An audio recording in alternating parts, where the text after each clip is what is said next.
BBC প্রবাহে আপনাদের সবাইকে স্বাগত জানাচ্ছি আমি শারমিন রমা। শুরুতেই দেখে নেব আজ কি থাকছে। মাইলস্টোন বিমান দুর্ঘটনার তদন্ত নিয়ে প্রশ্ন কেন ভুক্তভোগী পরিবারগুলোর, কেমন আছেন তারা? কয়েক ঘন্টার ব্যবধানে ঢাকায় গ্রামীণ ব্যাংকের সামনে সহ 4 জায়গায় ককটেল বিস্ফোরণ। সামাজিক মাধ্যম আপনার মনোজগৎকে কতটা প্রভাবিত করছে, এসব নিয়ে বাংলাদেশ ট্রেন্ডিং। সঙ্গে আছেন বিশ্ববিদ্যালয়ের শিক্ষক রেজওয়ানা করিম স্নিগ্ধা। তার কথা তো শুনবো, একই সাথে আপনার মতামত জানাতে পারেন BBC Bangla YouTube, Facebook, Instagram, x হ্যান্ডেলে। এছাড়াও ভিজিট করুন বিবিসি বাংলার ওয়েবসাইট। পাইলটের উড্ডয়ন ত্রুটির কারণেই মাইলস্টোনে বিধ্বস্ত হয় যুদ্ধ বিমান, এমনটাই বলছে তদন্ত প্রতিবেদন। দুর্ঘটনা প্রায় 3.5 মাস পর গত 5ই নভেম্বর প্রধান উপদেষ্টার হাতে প্রতিবেদনটি তুলে দেয় তদন্ত কর্মকর্তারা, যার কিছু অংশ প্রেস ব্রিফিংয়ে তুলে ধরেন প্রধান উপদেষ্টার প্রেস সচিব। কিন্তু ন্যাশনাল সিকিউরিটির কারণে পুরো প্রতিবেদনটি প্রকাশ করা হবে না বলে জানান তিনি। এ নিয়ে দুর্ঘটনায় আহত ও নিহতদের পরিবার কি ভাবছে, তানহা তাসনিমের প্রতিবেদন। তো সুন্দর একটা ফুটফুটা বাচ্চা বাসাতে নিজে রেডি করে পাঠাইছি, যাওয়ার সময় আম্মু টাটা বাই বাই করে চুমা দিয়ে তারপরে গেছে বাসাতে।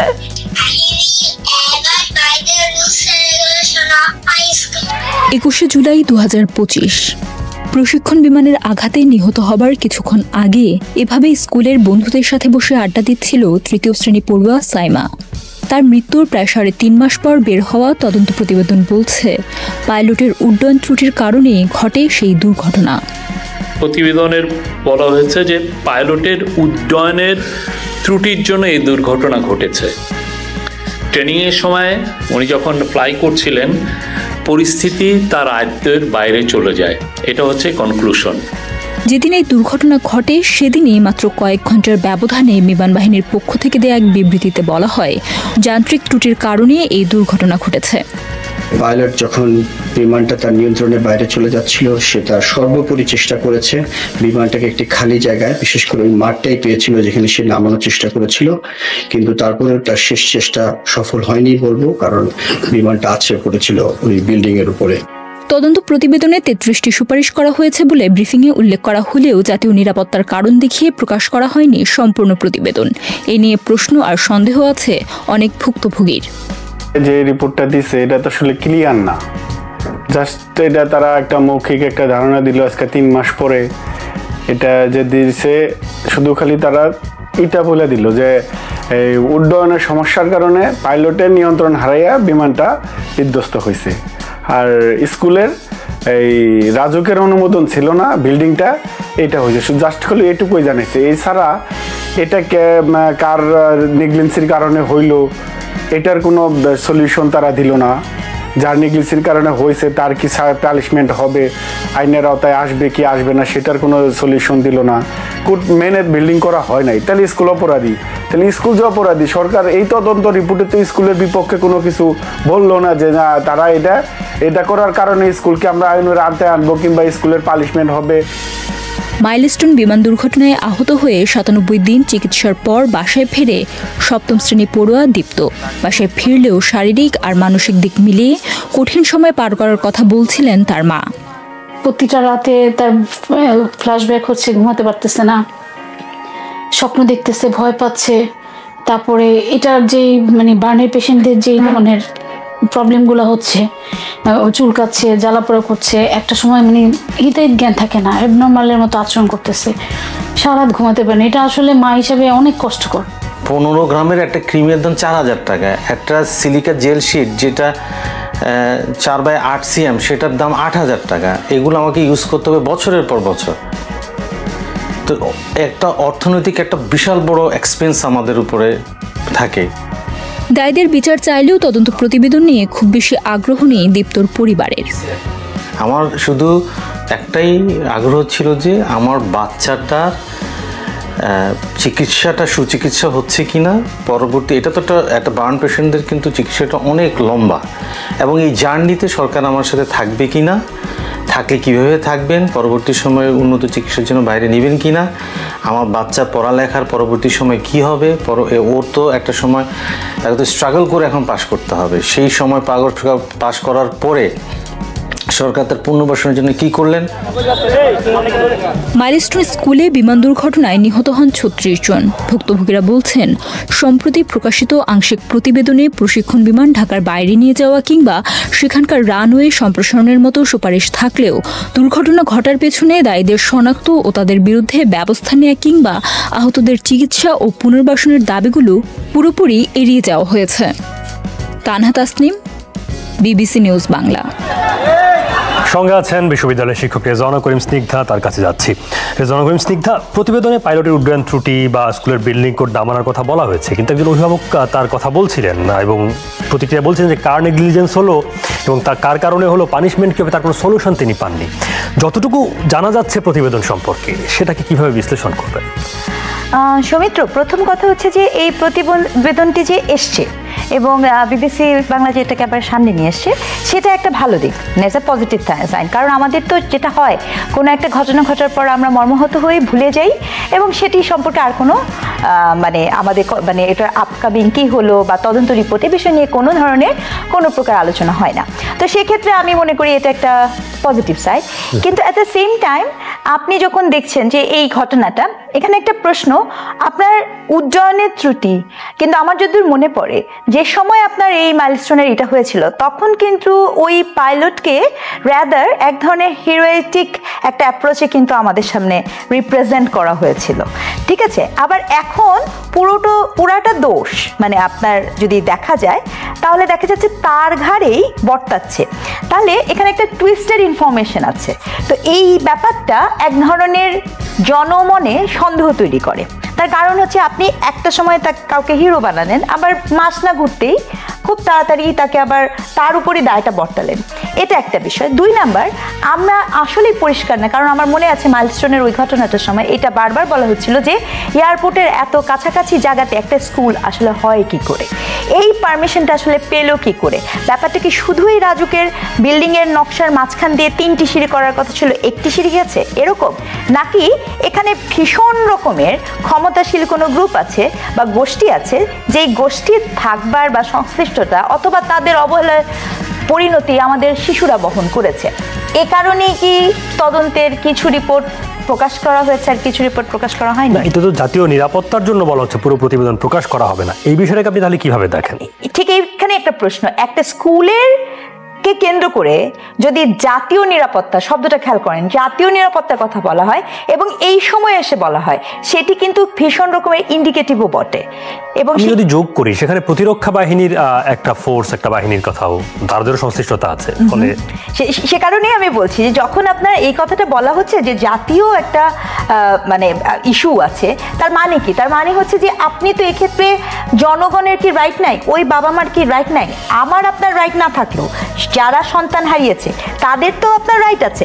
তাহলে তাদেরকে কর্তৃপক্ষ কি জবাবদিহিতা দিবেন বা কি বলবেন, সেটা কিন্তু একটা প্রশ্ন। এবং একই সাথে আরেকটা বিষয় আমি না বলে পারছি না, এই যে যারা আগুনে বেঁচে ফিরেছেন যে বাচ্চাটা, এটা খুব ট্রমাটিক একটা এক্সপিরিয়েন্স। ওখানে উনি বলছেন যে বার্নের অনেক খরচ, তাহলে এই খরচগুলো কি স্কুল কর্তৃপক্ষ দিবে? এ বিষয়ে কি কোনো বিষয় হয়েছে? আর এই যে ট্রমাটিক এক্সপিরিয়েন্স, আমাদের দেশে না এই বিষয়গুলো একদমই নেই। আমার মনে আছে যে এখানে আপনার ভীষণ দরকার তার একটা কাউন্সিলিং, নিয়মিত কাউন্সিলিং করা। শুধু সেই একা না, কিন্তু তার পরিবারটাও কিন্তু একটা ট্রমাটিক এক্সপিরিয়েন্সের মধ্যে দিয়ে যাচ্ছে। এই যে পুরো বিষয়গুলোকে একদম ইগনোর করে যাওয়া, এই জায়গায় বরং সরকারের দিক থেকে এই চিকিৎসা এবং পুনর্বাসন দাবির যে বিষয়টি অন্তত প্রতিবেদনে, সেগুলো এড়িয়ে যাওয়া হয়েছে এমন এক ধরনের, দুঃখিত আমি সরকার বলছি, কিন্তু প্রতিবেদন যারা আসলে প্রস্তুত করেছেন তারা চিকিৎসা এবং পুনর্বাসনের দাবির বিষয়টি এড়িয়ে গেছেন, পরিবারগুলো এই অভিযোগটা রয়েছে। হ্যাঁ, এটাই বলছিলেন তারা। আমি সে কারণেই বলছি যে আপনি সব প্রাণ পয়সা দিয়ে আপনার রিপ্লেস করা যায় না, প্রাণ কখনো পয়সা দিয়ে রিপ্লেসেবল হয় না। কিন্তু ওখানে একজন বাবা খুব দারুণ একটা চমৎকার কথা বলেছেন যে ওই যে বাচ্চাটা, সে তো আপনার ওইভাবে কি পড়তে পারবে, কনসেন্ট্রেশন করতে পারবে? তার জন্য স্টেট কী ধরনের বেনিফিট দেবে, তার পুনর্বাসন কীভাবে হবে, সে কি কোনো ধরনের সুযোগ বা সুবিধা পাবে কি? এই বিষয়গুলো কিন্তু আর ফার্দার কেউ এই প্রশ্নটিও তুলছে না, ওই পরিবারটিকেও দেখছে না। এবং এই যে একটা কন্টিনিউয়াস প্রক্রিয়া, এটা কিন্তু একটা চলমান প্রক্রিয়া। এই যে এখন জাতীয় নিরাপত্তার প্রসঙ্গ সামনে এনে এই পুরো প্রতিবেদন প্রকাশ করা হবে কি হবে না সেই জায়গায় আসলে একটা প্রশ্ন থেকে যায়। এটি আসলে কতটা স্পর্শকাতর বিষয় হয়ে উঠতে পারে আপনি বাংলাদেশের যদি রাষ্ট্র কাঠামোকে বিবেচনায় নেন? বাংলাদেশের রাষ্ট্র কাঠামোতে আপনি যখন এই জাতীয় নিরাপত্তার প্রশ্ন তুলে এই বিষয়টিকে করেছেন, এর দুটো কনসিকুয়েন্সেস। একটা হচ্ছে কোনো কিছুকে এইভাবে বলার অর্থটাই এক ধরনের ইন্ডিকেটিভ। আপনাকে আমি একটা ডিরেকশন দিয়ে দিয়েছি যে এটার সাথে জাতীয় নিরাপত্তা সংশ্লিষ্ট আছে। তাহলে প্রশ্ন খুব স্বাভাবিকভাবে আসতে পারে, আপনি দেখছেন ঠিক এই মুহূর্তে এই কন্ডিশনে নানা ধরনের আমাদের যে নির্বাচন কেন্দ্রিক রাজনৈতিক অস্থিতিশীলতা, আমাদের প্রতিরক্ষা বাহিনী বলেন, সশস্ত্র বাহিনী বলেন, তাদের প্রতি এক ধরনের জনমনে নানা ধরনের রেশ তোলার প্রচেষ্টা কোনো কোনো ক্ষেত্রের, এটি বলাটা ইটসেলফ এক ধরনের সরকারের তরফ থেকে কিন্তু ভীষণ ইনডিরেক্ট, মানে আপনার ইন্ডিকেটিভ। এবং এই ধরনের ডিরেকশন কি কোনোভাবে কোনো পক্ষকে উস্কে দেওয়া হচ্ছে কিনা, অথবা কোনো পক্ষকে এমন কোনো কিছু তুলে দেওয়া হচ্ছে কিনা যাতে করে এমন কোনো পরিস্থিতি তৈরি হয় যে এই পরিস্থিতিতে দেশে একটি জরুরি অবস্থা জারি হতে পারে, এটারও কিন্তু একটা সম্ভাবনা থেকে যায়। ঢাকার 4টি জায়গায় সোমবার সকালে কয়েক ঘন্টার ব্যবধানে ককটেল বিস্ফোরণের ঘটনা ঘটেছে, তবে এসব জায়গায় হতাহতের কোনো ঘটনা ঘটেনি। মিরপুরে প্রধান উপদেষ্টা অধ্যাপক মোহাম্মদ ইউনূস প্রতিষ্ঠিত গ্রামীণ ব্যাংকের প্রধান কার্যালয়ের সামনে একটি ককটেল বিস্ফোরণের ঘটনা ঘটে বলে জানায় পুলিশ। পুলিশের মিরপুর বিভাগের সহকারী কমিশনার মোহাম্মদ মিজানুর রহমান বিবিসি বাংলাকে জানান, ভোর 4টার কিছু আগে মোটরসাইকেলে করে 2 জন ব্যক্তি এসে এই বিস্ফোরণ ঘটিয়েছে। পুলিশ এখন এই ঘটনায় কাউকে চিহ্নিত করতে পারেনি এবং ভিডিও ফুটেজ দেখে চিহ্নিত করার চেষ্টা করা হচ্ছে বলে জানান মিস্টার রহমান। মোহাম্মদপুরে মৎস্য প্রাণী সম্পদ উপদেষ্টা ফরিদা আক্তার এবং লেখক ফরাদ মজহারের প্রতিষ্ঠান প্রবর্তনার সীমানার ভেতরে এবং সামনের সড়কে 2টি ককটেল বিস্ফোরণ করা হয়। মোহাম্মদপুর থানার ভারপ্রাপ্ত কর্মকর্তা কাজী রফিক আহমেদ বিবিসি বাংলাকে জানান, সকাল 7টা 10 অজ্ঞাতনামা 2 জন একটা মোটরসাইকেলে এসে প্রবর্তনার বাইরে থেকে ভেতরের দিকে একটা ককটেল নিক্ষেপ করে। এছাড়া ধানমন্ডি 27 নম্বরের প্রধান সড়কে মাইডাস সেন্টারের সামনে এবং ধানমন্ডির 9-এর ইবনে সিনা হাসপাতালের সামনে 2টি ককটেল বিস্ফোরণের ঘটনা ঘটেছে। এই ঘটনাগুলো 7টার আশেপাশেই ঘটে। আমাদের সঙ্গে আছেন বিশ্ববিদ্যালয়ের শিক্ষক রেজওয়ানা করিম স্নিগ্ধা, তার কাছে যাচ্ছি। রেজওয়ানা করিম স্নিগ্ধা, এই যে ককটেল বিস্ফোরণের ঘটনাগুলো হঠাৎ করে বেশি শোনা যাচ্ছে কিনা গত কিছুদিন ধরে, এবং ককটেল হামলার স্থানগুলো যদি আপনি দেখেন কি ধারণা পাওয়া যায়? যেটা দেখা যাচ্ছে সেখানে খুব স্পষ্টত এটা প্রথম কথা হচ্ছে যে ককটেল কিন্তু আমাদের দেশে বিভিন্ন সময় একদম সুনির্দিষ্ট পরিস্থিতিতে দেখবেন আপনি ককটেল বিস্ফোরণটা ঘটে। যখনই একটা ক্রাইসিস মোমেন্ট আসে তখনই ঘটে। এটার বিভিন্ন সময়ে, রাজনৈতিক সময়ে কিন্তু এর ব্যাখ্যা নানা রকম শোনা যেত। কখনো কখনো আওয়ামী লীগের সময় এটা শোনা যেত যে সে নিজেই ককটেল বিস্ফোরণ করে এবং সেটির দোষ অন্যদের ঘাড়ে চাপায়। এটি কিন্তু একটা ট্রেন্ড ছিল। আমি বলছি না যে এখন কি, এখন দেখেন যে কোনো অর্থে খুবই ইন্ডিকেটিভ তো না, প্রধান উপদেষ্টা, তার প্রতিষ্ঠিত গ্রামীণ ব্যাংক, অথবা ফরিদ আক্তার ফরহাদ মজহারের প্রবর্তনা। তো এক্ষেত্রে কি বার্তা দেওয়ার চেষ্টা হচ্ছে কিনা, অর্থাৎ কোনো পক্ষ, একটা ব্যাখ্যা হতে পারে কোনো পক্ষ সচেতনভাবেই একটা, যেটা আমাদের এখানে আছে পরম্পরা, একটা বিদ্বেষমূলক একটা চরিত্র যেটা খুবই আমাদের জন্য ড্যামেজিং, আমাদের এটা কন্টিনিউয়াস হয়ে যাচ্ছে, এটা একটা হতে পারে। কিন্তু যেই রাজনৈতিক মাঠে এত খুবই মানে দক্ষ রাজনৈতিক খেলোয়াড়গণ যারা থাকে, তারা কি এরকম শিশুসুলভ কাজ করবেন কিনা সেটি বিষয়েও কিন্তু আমি সন্দিহান হই।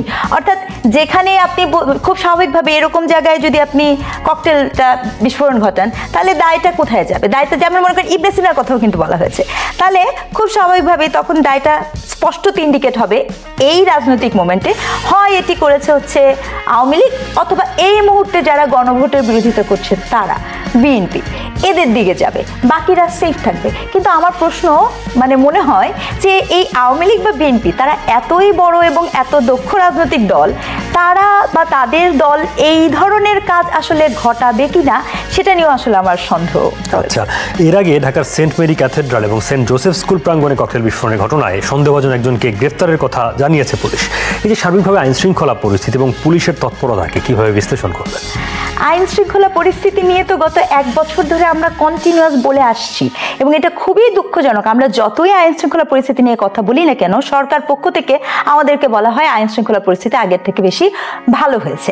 এবং আপনি দেখবেন যে কোনো একটা দুর্ঘটনা ঘটলে মানে যেটি ভীষণ রকমের ভাবে আনএক্সপেক্টেড এই সরকার একটি বিবৃতি প্রদান করেন এবং বিবৃতি দিয়ে তার দায়িত্ব থেকে সে একটা বেকসুর খালাস হয়ে যায়, যার পরিণতি হচ্ছে আপনার এই ধরনের একটা অব্যবস্থাপনা। দেখেন এখন পর্যন্ত রাজনৈতিক মাঠ 13 তারিখে একটা মাঠ হওয়ার কথা আমরা যতটুকু শুনেছি, আরও বেশি উত্তপ্ত হওয়ার কথা। ঠিক এই মুহূর্তে যদি এই ধরনের ককটেল বিস্ফোরণ, তো এটা তো খুব ভীষণ ছোট, এটি সকল ক্ষেত্রে আমাদেরকে এটাই ইন্ডিকেট করে। আরেকটা কথা বলি, একই দিনে বাসে আগুন দেওয়ার একটি ঘটনা শোনা গেছে। হ্যাঁ, বাসেও আগুন দেওয়া হয়েছে। হ্যাঁ, এটা তো মানে চলছে। এখন প্রশ্ন হচ্ছে এই বাসে আগুনটা দিল কারা, এটা বের করতে হবে না? বা ককটেল বিস্ফোরণ করলো কারা? কিন্তু একটা প্রশ্ন আপনি খেয়াল করে দেখেন, এই যে আমাদের পুরো প্রক্রিয়া যে চলছে, এই পুরো প্রক্রিয়া চলার সাথে সাথে কি এই ধরনের কোনো বার্তাও আমাদের মাঝে আসে কিনা, যে বার্তা আমাদেরকে মনে করিয়ে দেয় যে এখন কিন্তু নির্বাচন সম্ভব না এই পরিস্থিতিতে। কারণ আইন শৃঙ্খলা পরিস্থিতি যত আমরা বলতে থাকবো যে পরিস্থিতিটা এরকম হচ্ছে, যে এই পরিস্থিতিতে তো আমরা জননিরাপত্তা দিতে পারছি না, সেক্ষেত্রে 42,000 কেন্দ্রের ভোট কিভাবে গণনা করব সেই পরিস্থিতি আছে কিনা। এটা হতেও পারে যে নির্বাচনকে পেছানোরও একটা খুব সুন্দর একটা ব্যাকগ্রাউন্ড বা প্লেগ্রাউন্ড তৈরি করা। সরকার দিক থেকে আইন শৃঙ্খলা পরিস্থিতির উন্নতির জন্য প্রথম দিকে তো তারা আসলে এই কারণগুলো দেখিয়েছে, বলেছে যে পুলিশের মনোবল ভেঙে গেছে এবং তাদেরকে আসলে আগের জায়গায় ফিরিয়ে না সেই মনোবল, তাদেরকে সংগঠিত করা, সেগুলো চ্যালেঞ্জিং ছিল। 2 বছর হতে চললো, সরকার তো বলেছে আমাদের সর্বশ্রেষ্ঠ নির্বাচন হবে, সেটাও তো বলেছে, যে কোনো মূল্যে নির্বাচন হবে সেটাও তো বলেছে। আর যদি সেটা হয়ে থাকে তাহলে এভাবে ককটেল বিস্ফোরণ বা কিভাবে হচ্ছে?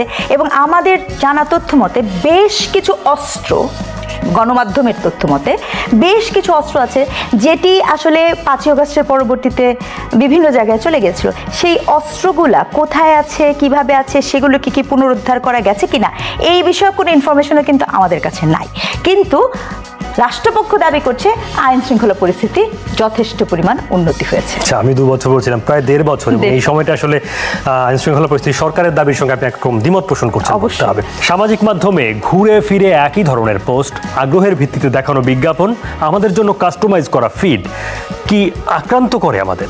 কিভাবে হয় এগুলো? আমাদের কেনাকাটা, লাইফস্টাইল, চিন্তার পরিসর, সমাজ বা রাজনীতি নিয়ে দৃষ্টিভঙ্গি, সেসবে কতটা প্রভাব ফেলে? অর্চিয়তন রিলার প্রতিবেদন।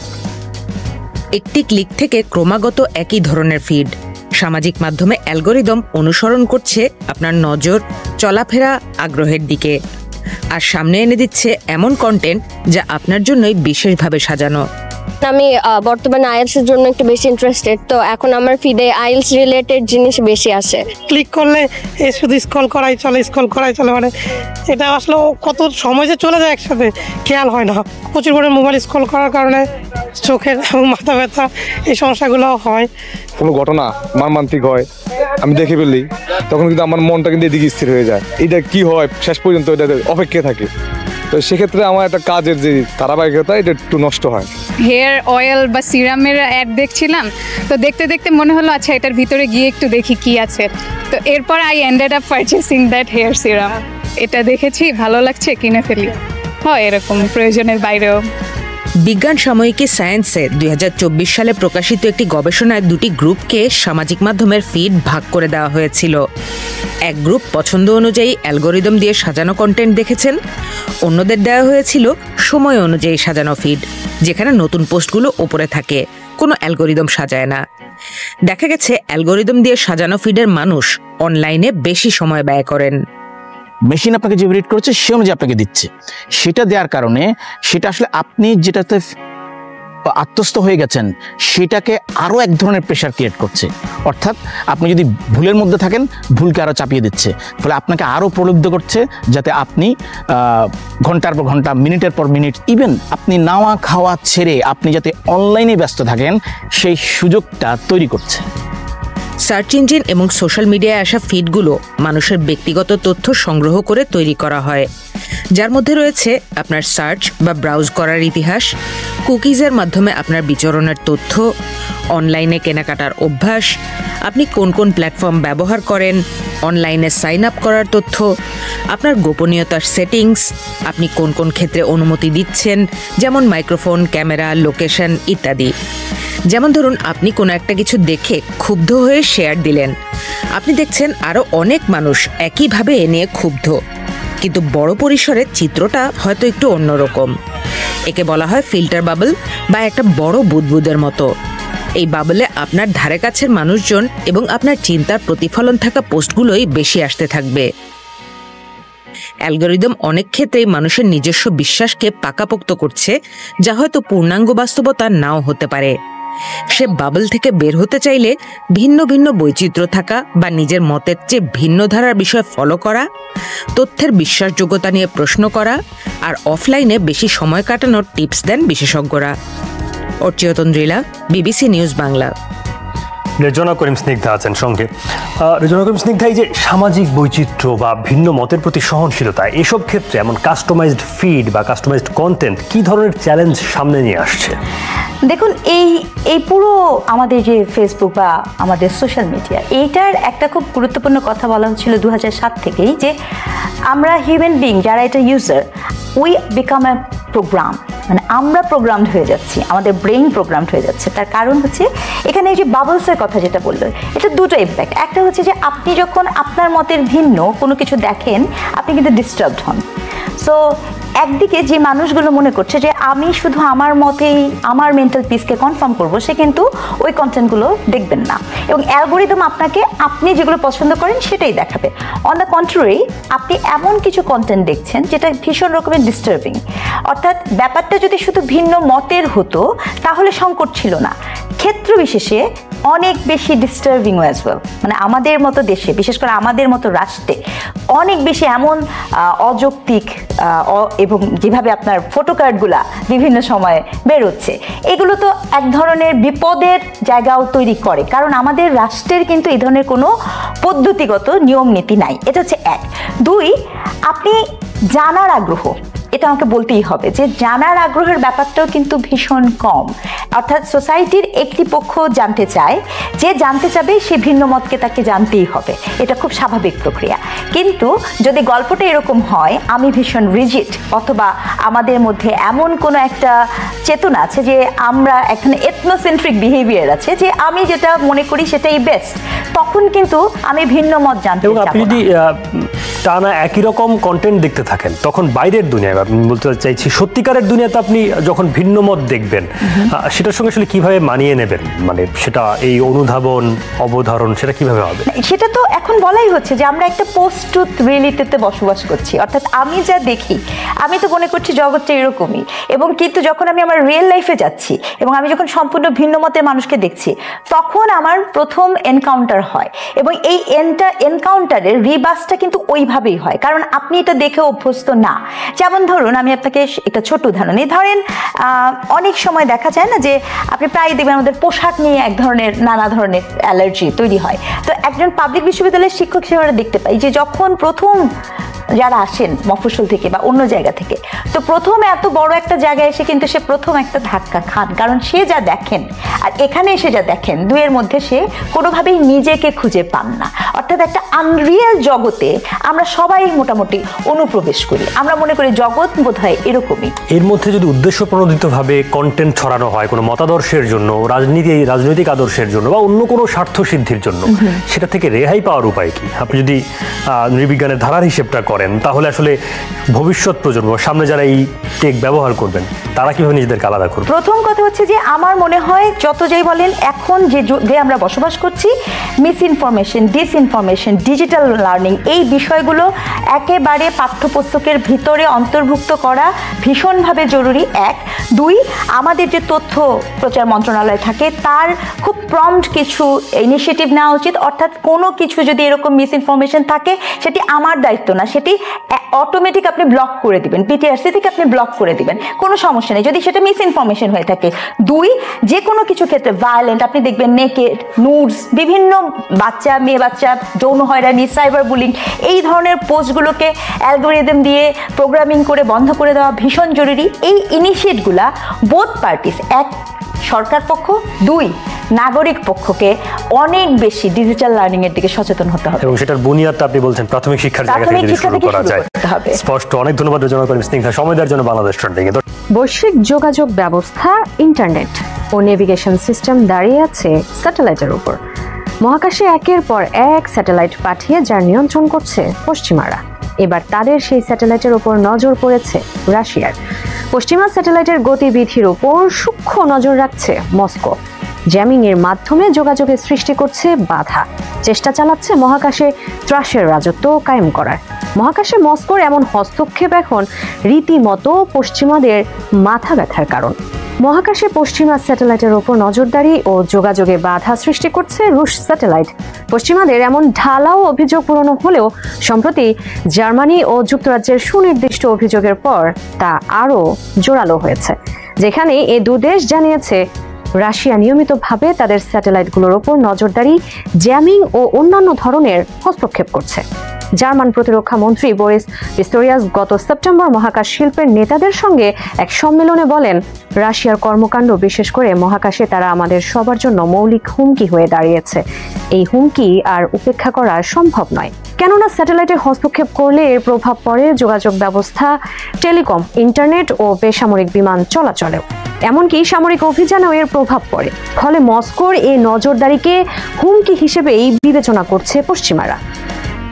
রুশ স্যাটেলাইটের বিরুদ্ধে জার্মান প্রতিরক্ষা মন্ত্রী পিস্টোরিয়াসের অভিযোগ, সম্প্রতি দুটি রুশ গোয়েন্দা স্যাটেলাইট জার্মান সেনাবাহিনী ও বেসরকারি স্যাটেলাইট সেবা প্রদানকারী সংস্থা দুটি ইন্টেলস্যাট স্যাটেলাইটকে অনুসরণ করতে দেখেছে তারা।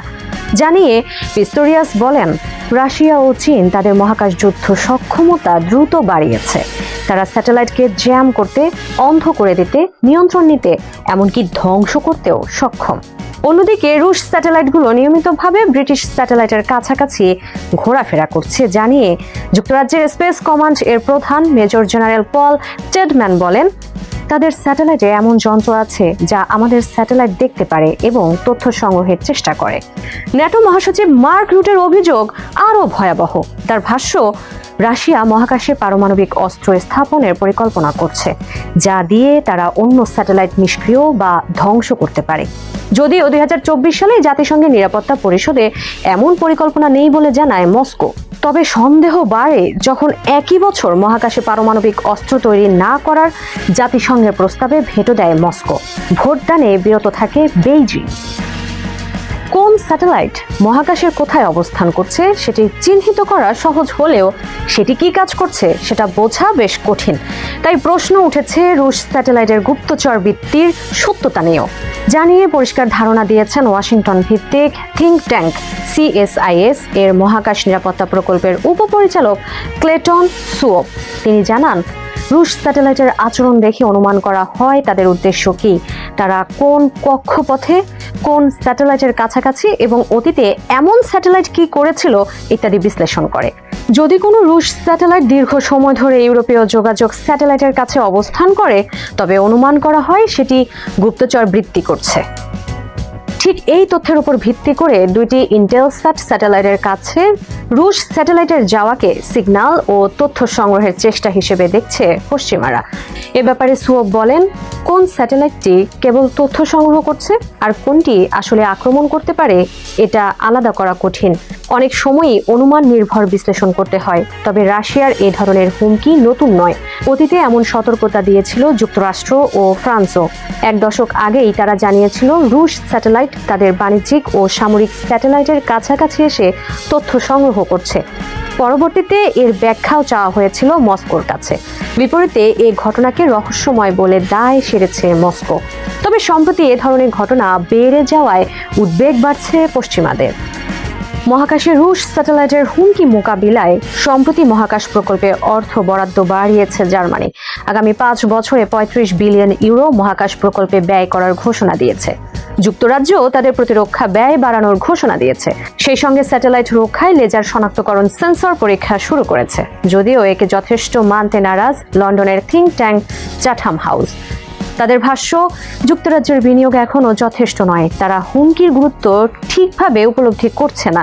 অন্যদিকে জার্মানির মহাকাশ ব্যয় নিয়ে German institute for international and security affairs এর নিরাপত্তা নীতি গবেষক জুলিয়ানা সুয়েজ বলছেন, সংখ্যাটা বিশাল, তবে এটি দেখায় রাজনৈতিকভাবে ইউরোপ এখন পেছন থেকে ধাওয়া করে এগিয়ে যেতে চায়, কিন্তু এটি এক চলমান দৌড় যার শেষ নেই।